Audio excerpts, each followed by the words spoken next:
6월 14일 샬롬입니다. 보통 운전은 가족에게 배우지 말라는 이야기가 있습니다. 그래서 제 아내도 한국에서 운전면허 시험에서 운전을 배우고 면허를 땄어요. 제가 잘 가르쳐 줄 수 있는데도 불구하고 말이죠. 그런데요, 아내가 운전면허 따는 게 쉽지 않았거든요.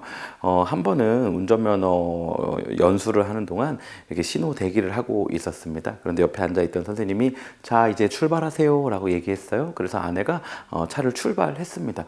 그런데 반대쪽에서 오던 차와 부딪혀서 접촉사고가 나고 말았어요. 그러니까 선생님이 하는 말이 아니, 저기 오던 차도 못 보고 그렇게 사고를 내면 어떡하냐고 하는 거예요. 그러니까 저희 아내는 또 선생님에게 아니, 선생님이 출발하라 그래서 출발한 거라고 이렇게 대답을 했죠. 여러분, 이거 누구 잘못인가요? 출발하라고 한 사람 잘못인가요? 아니면 못 보고 사고 낸 사람 잘못인가요? 오늘 본문이 약간 이런 책임 논쟁과 비슷합니다.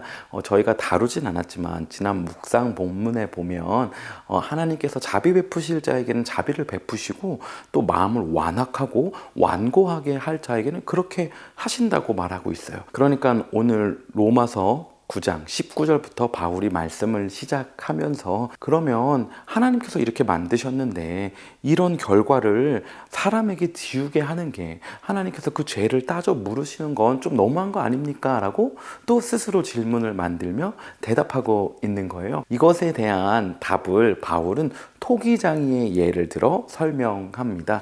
토기장이가 그릇을 만드는데 어떤 그릇은 우리 집에서 그냥 편하게 밥 먹고 쓸 그릇으로 만들고 또 어떤 그릇은 귀한 손님 올 때 대접할 그릇으로 만드는 것, 이것이 문제가 되겠느냐?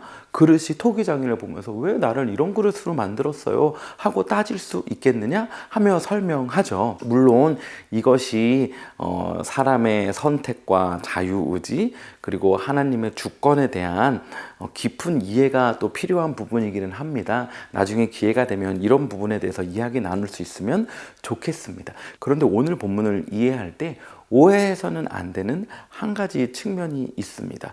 바울이 스스로 질문을 만들었던 것처럼 그러면 지금 내 인생 이렇게 힘들고 내 인생 이렇게 좌절스럽고 내 인생 요 모양 요 꼴로 살아가고 있는 거 다 하나님 때문이네요. 하나님이 이렇게 만들어놨고 하나님이 나를 또 완고하게, 하나님이 나를 또 이런 사람으로, 날 이렇게 까칠하고 날 이렇게 모난 사람으로 이런 관계 가운데 날 넣어둔 거 다 하나님 잘못이네요 라고 가면 안 된다라는 거죠. 오늘 본문을 그렇게 적용하게 되면 원망 가득한 삶을 살게 될 거예요. 아마 여러분 주변을 둘러보면 삶의 모든 영역 가운데 삶의 태도 자체가 원망 섞이고 불평 섞이고 온 세상을 다 비판하고 판단하는 그런 유형의 사람들을 아마 만나보셨을 수 있을 거예요. 사실 이러한 인생의 태도 가운데는 열등감이 함께 자리하고 있습니다. 나는 돈도 없어, 나는 백도 없어, 나는 건강도 없어, 나는 외모도 없어, 난 이제 어떻게 살아야 해? 하는 이런 열등감이 자리 잡고 있고 이것을 메이크업하기 위해서 세상 탓을 하는 거고 나의 환경 탓을 하게 되는 거죠. 그래서요, 오늘 본문을 좀 다른 방법으로 적용해 보고 싶습니다.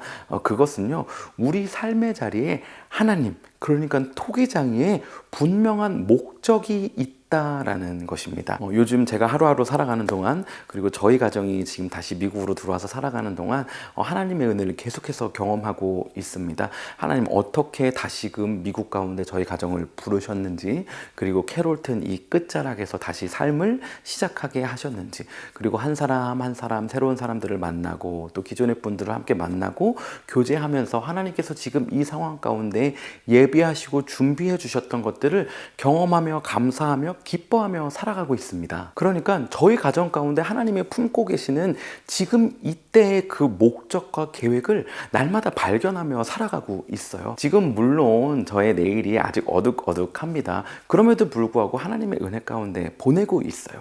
제가 이 어둑어둑하다고 말할 수 있는 삶을 하루하루 보내면서 나는 왜 집 앞에 바로 앞에 있는 뉴스송교회 담임 목사 못 된 거야, 나는 왜 여기서 이렇게 하고 있어야 돼, 이런 마음이 없습니다. 왜냐하면 하나님이 저를 만드시고 또 하나님의 플랜 가운데 저를 경험시키시고 또 저를 회복시키시고 하는 것들을 매일 확인하며 살아가고 있거든요. 지금 2023년 이 캐롤턴에 저희 가정을 심으시고 또 또 예품 교회를 세우셔서 하나님만의 특별한 토기 그릇으로 세워가고 있음을 확신하기 때문입니다.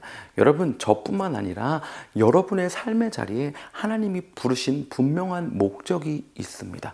여러분의 지금 가정 가운데 하나님이 세우신 목적이 있습니다. 또한 그 가정을 이루고 지금 삶의 자리에서 함께 살아가도록 한 분명한 이유가 있습니다. 지금 여러분 가운데 주어진 그 환경은 그냥 어쩌다 우연히 재수 없어서 만들어진 환경이 아니라는 것입니다. 여러분, 오늘 하루 살아가는 동안요, 그 분명한 목적과 계획을 좀 발견하며 살면 좋겠어요.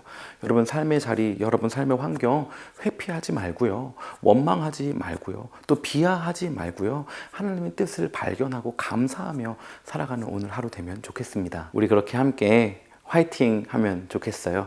그렇게 살아갈 때 하나님의 부르심이 더욱더 선명해질 것이고, 우리 마음 가운데 평안함이 있을 것이고, 또 하나님의 때에 어둑어둑해 보였던 것만 같았던 우리의 삶이 더 밝게 드러날 것이라고 확신합니다. 오늘은 제가 너무 좋아하는 찬양 두 곡, 따스한 성령님이라는 찬양과 또 어두운 날 다 지나고라는 찬양 함께 나누고자 합니다. 여러분, 찬양으로도 힘내시고 또 묵상하면서 힘내며 살아가는 하루 되기를 간절히 소원합니다. 그럼 오늘도 샬롬입니다.